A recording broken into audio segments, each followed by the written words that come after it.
Hi, my name is Keith Cooper, and in this video I've got a review of the Epson P7500 printer, large format printer.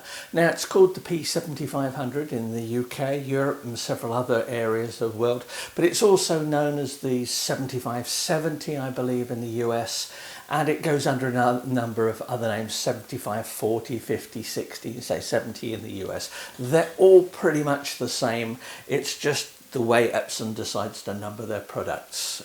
Doesn't make any sense to me, but I'm sure they've got very good reasons for it somewhere. Now, it's a big printer. I'm going to look at how you would use such a printer, about its size, about how you would interact with it, how you load paper in it, for example. It takes roll and sheet paper. And generally look at the quality of prints I've got. What I would say is that my video reviews are often more of an overview. They may be quite long, but there's still an overview compared to my main written review. Now the written review will have far more technical details, will have far more photographs of bits and pieces, and go into stuff in more detail. So if you want more information, feel free to ask questions on the video. I do appreciate the questions. This one goes back shortly, so I won't be able to answer any direct questions, but I can always ask Epson if it's something I don't know and see what their response is to it. But anyway, physically, it's huge. This weighs over 100 kilos. It's on the limit of what myself and somebody from Epson was able to lift. Neither of us are particularly strong, but and if you're going to get one of these, consider how you're going to get it in the house. Now, unlike the Canon printer I reviewed a few years that was here in this exact same space, this one can be tipped on its end. This end goes on the ground. Make sure you put something soft on it so you can tip it up to get it round doorways and the likes like that. That's important for getting anything in here. If you want the 44-inch version, then you're going to need an even bigger space for it. But 44-inch version of the 9500 is just like this but stretched. So it takes 44-inch paper rather than a limited 24-inch paper. Everything else is the same on it. There's no real difference between the printers. In terms of print size, it'll take sheets. If you've got sheets this big, it will load them. They just go in here and it loads and draws the paper through. Really good sheet feed. It's a straight through print path. Now that makes a difference for some media types, and you can see what's going on here. I come back in a bit to all of these. By the way, do check with the video. I'm going to put a table of contents on it, so if there's something specific you want to see on the video and you want to jump over something, have a look at the table of contents and it will take you. I'm going to look at actual prints and print quality towards the end of the video after I've covered all the details of how you would use the printer, how you would set it up. Now, interface to connect it to the world, this is on Ethernet. Now I have Ethernet here. There is no wireless option for this. This needs a wired network. If you want, I could connect it up from USB up to a computer and it would work fine then. But really this is made for networking. And in fact, the printer itself has a fairly useful web interface.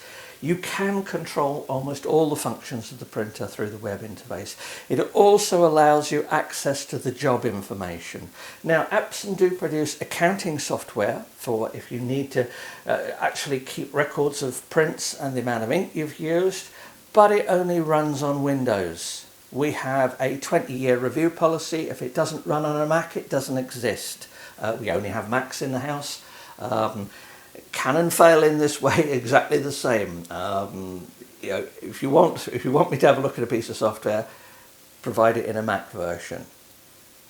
So obviously it doesn't bother some people. I think they think that more likely if you're running a print business you're going to have a PC around the place. We don't happen to have one, so I can't test it unfortunately. Now, normal controls for it, all done via touchscreen here. Quite a nice touchscreen. It's about 4 inches diagonal. We get little beeps. I get a menu, paper settings. I can adjust settings. I can check ink levels. I can run nozzle checks. Now, During the time I've had this printer, I left it for a few days and did just nozzle checks, the occasional nozzle check when it came in, because it was bounced around in a van and it was tipped up on its end. Printers like this do not like being moved a great deal. They're not meant for just carting around from place to place. So when I first tested it, yeah, I had the nozzle checks weren't great. The next day, they're fine. I put any initial issues I had with inks purely down to the fact that the printer was bounced around in the back of a van, tipped on its end and brought into the house here. Since then, I have had not a single clog or indication of ink problems from it. Now, it's only on a limited testing of this. I've run off quite a lot of prints. There have been no issues with them. But I would note that I have had some problems, but I put that down to transport. These things, as I say, don't like being moved. Take care if you get one and bring it in when you set it up, because leave it for a while, bring it in, leave it for a while before you install the inks and do everything. Just let things settle down, because a new printer, this one was obviously already set up, the new printer will have a fluid in the lines and in the head which needs flushing through when you load the initial inks. So this was supplied set up, so I didn't really look at that. But what's it like to actually use? Very easy. In some ways it's easier to use than smaller printers, because if I set on the laptop or computer upstairs the media types and the settings I want, they come up straight away on here. Now there's all kinds of other bits which I'll look at, custom media settings and media types in a bit, but it's very easy to use. So touchscreen works well. I can set roll paper. I can set the roll paper. It remembers the most recently used media types. That includes custom media types.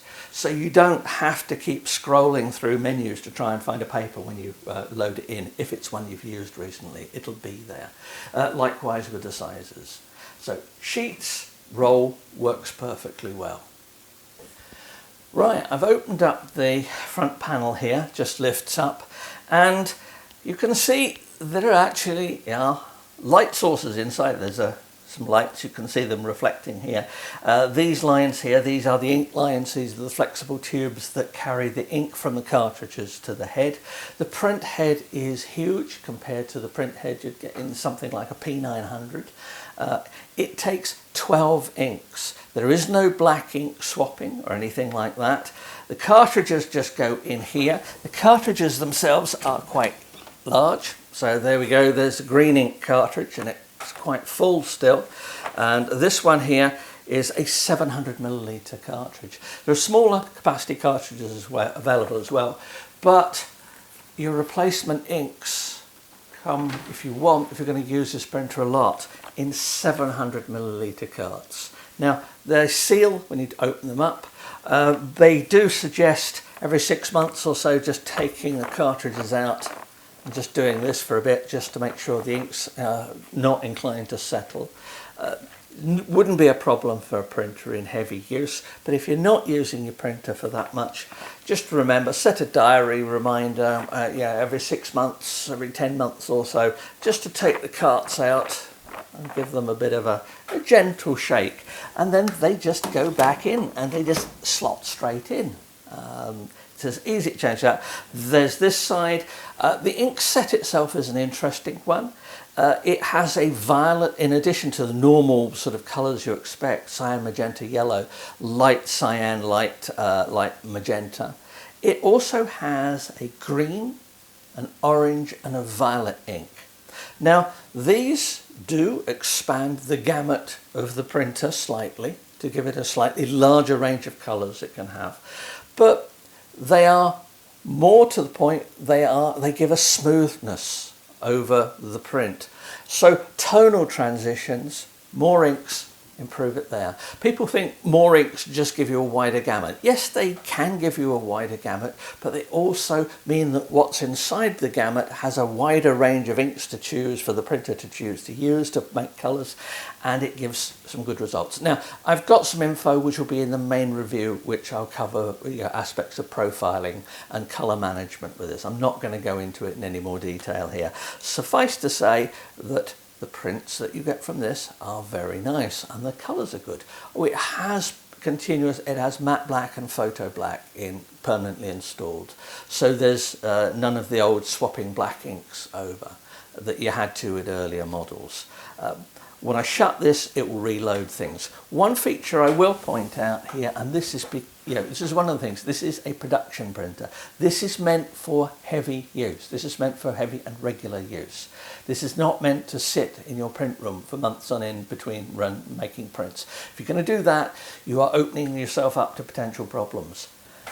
This has cleaning access to the capping station, which is where the print heads rest when it's not in use, and also the print heads itself. Now, for the print head itself, it's unlikely to be able to see it here on the video, but the print head comes right across, and there is a little panel at the back of the printer you can open out that will give you direct access to be able to clean the print head and get rid of any ink build-up of it. There are instructions in the manual how to do it. Take care doing it because you can easily introduce problems by just trying to use old bits of paper or anything like that. Use proper swabs for it for cleaning it. At this end, there's a little lever comes down here, and that panel comes off as well. There's the print head assembly. It's just sort of resting at the moment, but when you put the printer into cleaning mode, this goes across over to this side so you can access it via the back, and this panel is open and you can access things directly here. Likewise, the printer has a maintenance cartridge which will fill up over time. Access that round the back as well, and that will need replacing over time. I've seen no problems here. I can also see from here the cutter line. Now, one of the things about this printer is it has a paper cutter in it. Now, that's great. If you try and print roll paper on something like P700, P900, you need some big scissors to cut your prints after you've printed them. This has a cutter built in. Interestingly, the cutter is separate from the print head. Now, it used to be quite common practice to put the cutter on the print head and use the print head just to go across, just to cut the paper off. Now, the loading that produces on the print mechanism led to wear, and they've got rid of that, so on this there is a completely separate cutter. Now, the cutter blade's a replaceable item. You can cut paper just fine. I cut some canvas on it. I believe it's suggested that you don't regularly cut canvas on it. It cuts it okay. I'll do it just for testing here, but if I was doing a lot of canvas, I'd look at some other cutting mechanism, because the cutter mechanism could well wear out over time. Now, it's got replaceable parts in it, but it just depends on the type of media, type of thickness of media you're using. But anyway, that's cleaning access. There are cleaning pads here for collecting overspray on borderless printing. This will print borderless on roll, and what that means is that it prints right up to the edge of the roll paper, and then it uses the cutter to cut the top and bottom. So you can get borderless sheets of this after it's cut. So if you want 16-inch borderless, put 16-inch roll in, similarly 17-inch, 24-inch. And it will do it, but not at the beginning and end, because that's done by the cutter. The paper has to come through. There are no problems. There are, I see some people complain about the idea of having pizza wheels. I hear sometimes marking papers. There is an output roller here, but it's not used on roll paper as far as I can see. If you are using sheets and the paper is soft, do check that it's not marked. But really, unless you're printing large prints, this is not necessarily a printer you would pick for sheet feeding. It loads sheets really well, but it loads them one at a time. You can't stack anything like that. And as for anything smaller than A4, forget it. If you want to print greetings cards on this, you'll need to print them on larger media and then cut it to size. This is not a desktop printer, and the functionality you get with this is quite different in respect to small media. Small printers tend to print small prints quite nicely. Large printers, well, they've got better things to do. Right, let's shut everything back up so it's restarted itself. It has lots of little switches that detect when these panels are open. You do not want to have your hand in here when the head is flying backwards and forwards. It would cause serious injury. There are lots of safety interlocks. I know I've seen people experiment with stuff and shove matchsticks and things in the safety interlocks. Be very careful. I have heard of people being injured by these printers by misusing them, and it is misusing them. So just be careful with them. They're not, you know, they're quite easy. But I've heard of people have had injured their hands working on small printers when they've been switched on as well. People often forget how much power there is to draw that print head backwards and forwards across the paper. But anyway, talking paper, the roll feed loading is really nice and easy on these printers. Now, it's already detected. As I say, there are these interlocks everywhere. So it would allow me to set paper. Now, the paper itself, there is no spindle here. So there's no sort of spindle to load the paper on and then drop it in place. This is a spindle-less system. Now, I first looked at this when I reviewed the P7000 a few years ago. Still an excellent printer. Uses this system.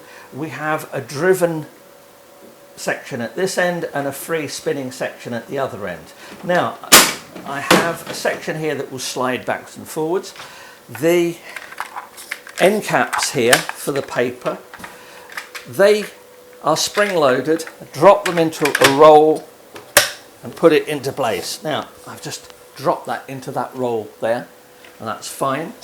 I'm going to stand it on the top here. Put the next one in. Make sure everything's nicely in place. It's slightly dished on the top here to hold the roll and stop it from rolling off when you're setting things up. Move the line here, put that across.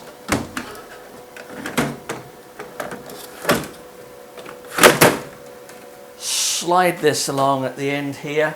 There's a lock on it. It will slide when it's locked as well. It's got a ratchet on it, but you're not supposed to do that. You're supposed to unlock it first. So it's now locked in place. There we go. Everything's locked up there. It's telling me on the screen to load some paper. I've got some just basic Lustre paper here that I'll just do for this experiment here. This is equivalent to Epson Premium Lustre 260. So I take the paper. I can freewheel it here. Take the paper off, drop it into this slot down here, and it beeps. Shut that, press complete on that, and it will now go through the process here. Now, it says paper type. It remembers a previous paper type. That's not what I'm using here. That was a thick paper. I just want Premium Lustre. It's second on the list because I was using it earlier. So it's loaded that. There is a feature which, if you put a new roll in, it will print a little barcode on the paper when it's finished printing, and it will keep track of how much paper there is on a roll. Now, I've not got this printer here for very long, so I'm not going to put barcodes on all my rolls of paper. And anyway, I've got lots of rolls of paper which are part used, and I've no idea how much is on them. That is, by the way, if you are using roll paper, keep an eye on the end of the paper when it gets close to the end.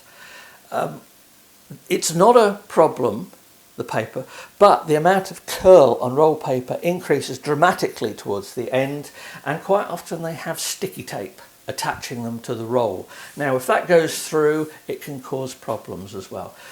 I can usually tell when there's down to a metre or so of paper left just by looking at the roll when I load it. I don't tend to print on the end section of paper. If you're doing big prints or leaving it unattended, then there's a possibility you might. So be careful in your paper management. And that could be a good use for the paper remaining feature that's on this. Now, I put OK there, and it will just load the paper. I can hear it rolling backwards, forwards, and it's loading the paper in. And with the window here, I can see it. It's pulled the paper through. The print head will go across it backwards and forwards a few times to measure the position of the paper and the size of the paper. Now, One of the things that I would recommend doing when you set this up is to do a feed adjustment on it. Now I've looked at some of the first things I did on this in another video, so I won't go through the details. Suffice to say, do a print head adjustment, do those adjustments because they all help contribute to print quality and they make a difference. Particularly, as I say, in the case of this one, this printer was bounced around in the back of my van and brought in on its side in here. So I just wanted to make sure that nothing was out of true. It worked perfectly.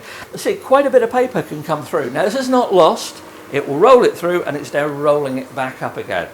And it will get to a certain point where it tells me that the paper is loaded, and then I'll be okay with that. And there we go, after a little bit of toing and froing, because it checks for skew. It tells me it's ready and it has roll paper loaded, premium Lustre 260. I would say if you're getting a printer like this and you're relatively new to printing large, get a roll of fairly basic paper to start with.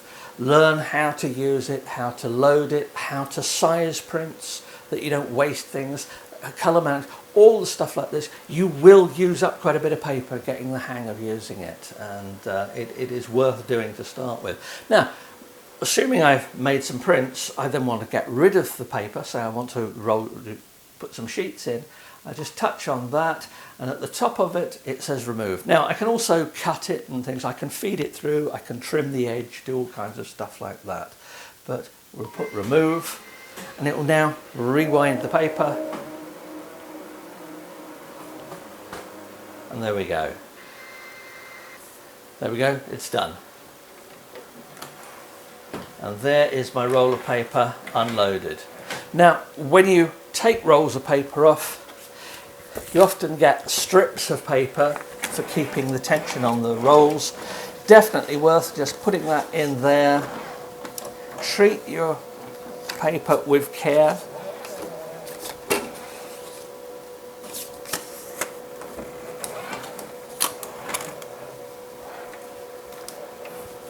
And there we go. I've loaded that paper. It's ready to put back in the box. Now, sheet paper, how to use that? Well, sheet feeding works particularly well. A little flap comes down, and I'll show with an example of this. This is a poster board. So Epson A2 poster board. Now, with the poster board, I drop that there, and it hits resistance, only goes so far. Now, with the poster board, when I load it, I then have to manually push it through. It opens, it releases a roller. I push it through until it comes out, until it's nice and evenly lined up, and then I print. But with an ordinary sheet of paper, all I do is put it in like that, and off we go. It will draw it through, and it will print. It loads sheets that easily.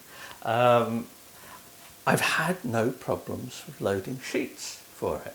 There's been no skew, no problems with edges or anything like that. Seems a very robust system. Now, I've only printed perhaps 20-30 prints on different sizes of sheet paper, so I don't know for certain, but I see nothing in this that would give me cause for concern. It seems to just work. Poster board prints just fine. Here's a map I printed earlier. This is Epson Enhanced Matte poster board, this is A2, and this map is actually the area around where I live in Leicester. The map dates to about 1890, so a couple of years after this house was built. So I can actually see, in looking at the street, half of the buildings in the street where I live had not been built at the time of when this map was produced. But I've got there's another video looking at using poster board for that, and how to load it, how to use it, and things like that. But there you go, paper feeding, it works really well. In terms of when your prints come out, there is a print catcher on the bottom. It's a fabric assembly. It either takes the print and rolls it underneath, or it catches it at the front. You can unload it.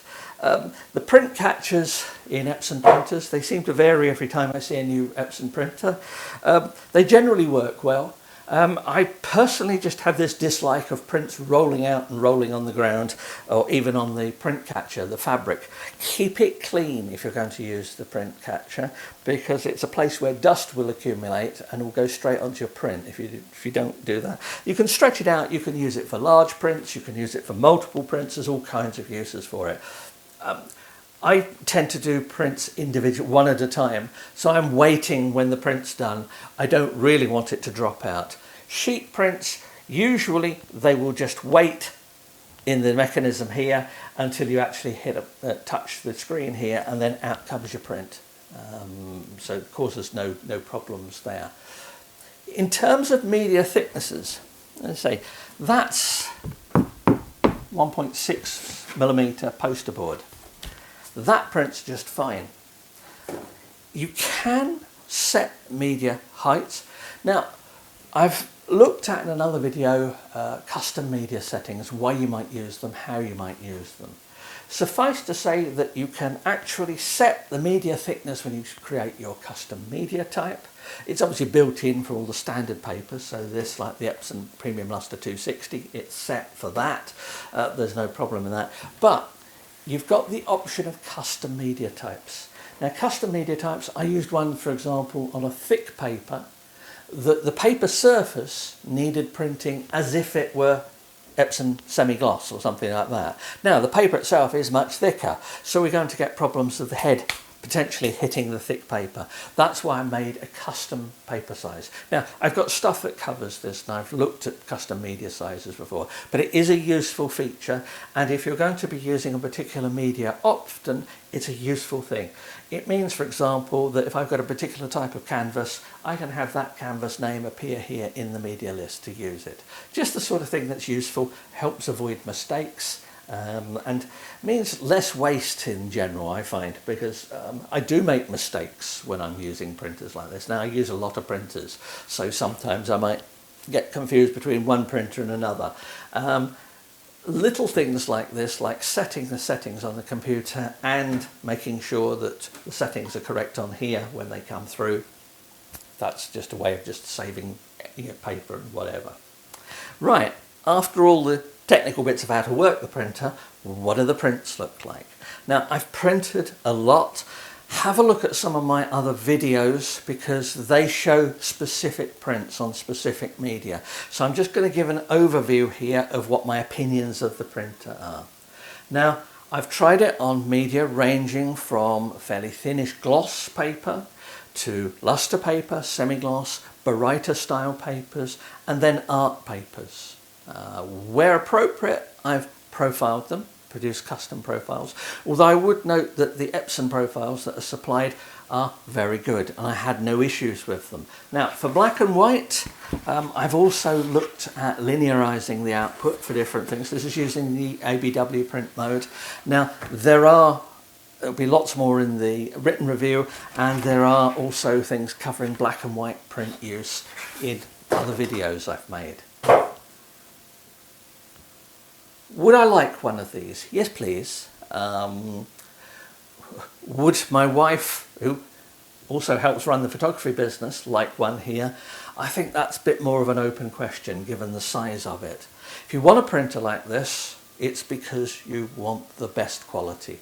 And in terms of Epson printers I've looked at recently, and that's ranged right from the XP15000, the 8550, P700, P900, now this. Now, I looked at its predecessor, the P7000, a few years ago and really liked it. That's not a video, it's just a written article for that one. And the print quality, and as ever, I'm not entirely certain what print quality means. It's as much a marketing term as anything else. To me, it means, has this produced prints I'm happy to put my name to that I would be happy to sell to people? Yes, it has. The print, looking at when I'm producing colour profiles, the gamut of the printer is good. It's pigment ink. The colours I can get from it are really bright and vibrant. I see no problems when printing those colours. Now, that's not to say I couldn't print these, make these prints on another printer, so albeit smaller. So this one here is on 16-inch paper. This is a scene from in Cornwall. And I wanted to have a look to see how the blues print, how the blues in the water print, and also how the dark colours in the rock print. And this is on an art paper. This is cotton rag paper. And the range of colour from that is very good for a rag paper like that.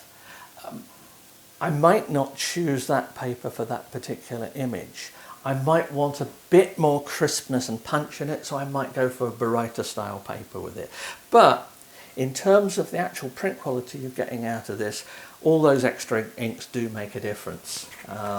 So for a black and white sheet, but this one's done on an Epson Premium Lustre, it comes out really nice.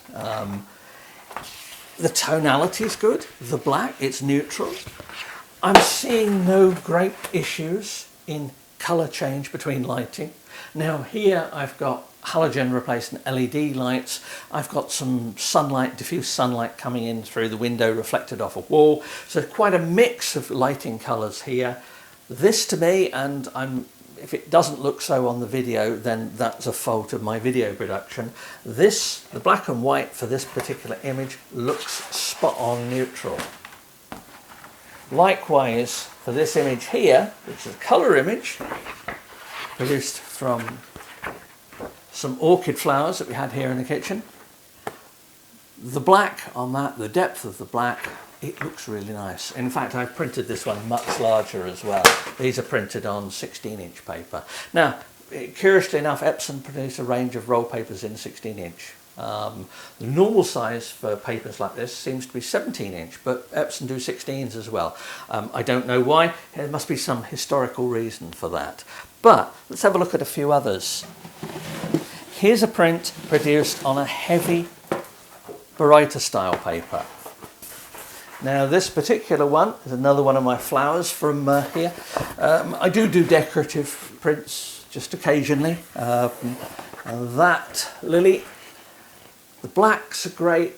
There's a crispness to it. Obviously comes from the image processing out as well. But in terms of the colours, it looks great. And there's no lack of detail on it as well. Now I've looked at print settings for optimal detail, and I'll mention that a bit more in the review, and there'll be another video connected with that as well in optimal print settings. You can print very large. And here's one problem that you will have if you get a big printer: handling big prints. How about if I put this one the right way up?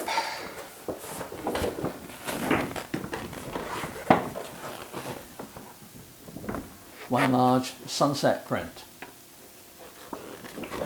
Now there's a video about this, so I won't go into any more real detail of it. Suffice to say that I quite like that one, and before this goes back I'm going to print it on a heavier paper, the one that I've used for some of the flower prints.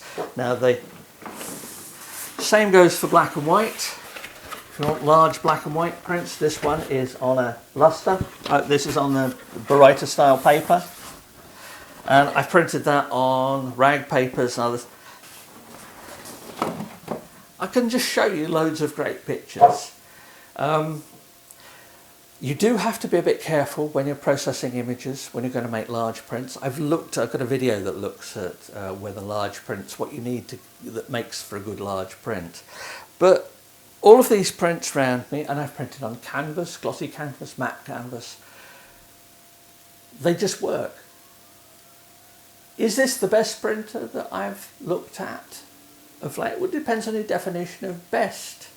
In terms of making large prints like this that look colour, black and white, different papers, yeah, it's the best I've looked at yet. Now, that doesn't mean it's the best, because it depends on what you need. Is this better than a P900? Well, in many respects, yes. The paper handling is excellent. The roll paper handling is vastly superior. But then so it should be. This is nearly £3,000 worth of printer. Consider too, and I've produced a video looking at, effectively saying, so you want a large printer, what you need to think about when you get one. There are a lot of reasons why you might want a big printer, but there should be a lot of reasons why you might not want a big printer. But if you do want a big printer, I like this one. Now, I've had no issues with ink catching, with head strikes or anything like that. I've updated this to the latest firmware as a matter of course in doing it. I would say that if you're going to use it for production purposes, find some people who use it for production and find out how they find it gets through in ink usage, because I've not used it enough to be able to give accurate ink usage measurements or anything like that. So yeah, it's a great printer. I'm sorry they're taking it back, but if I was to get one of these, I think I'd prefer to get the 9500 and have the full-size 44-inch and be able to make even bigger prints that I've got nowhere to put and nowhere to display. Anyway, I hope this has been of some interest. Please do ask questions. The videos here, as I say, support the written review. Please do subscribe to the channel as well. I've had lots more stuff covering different subjects and things as well. And I've got a few more bits and pieces to do with this before it finally goes back. So thanks for watching. And as I say, if you've got questions, just ask. Thank you.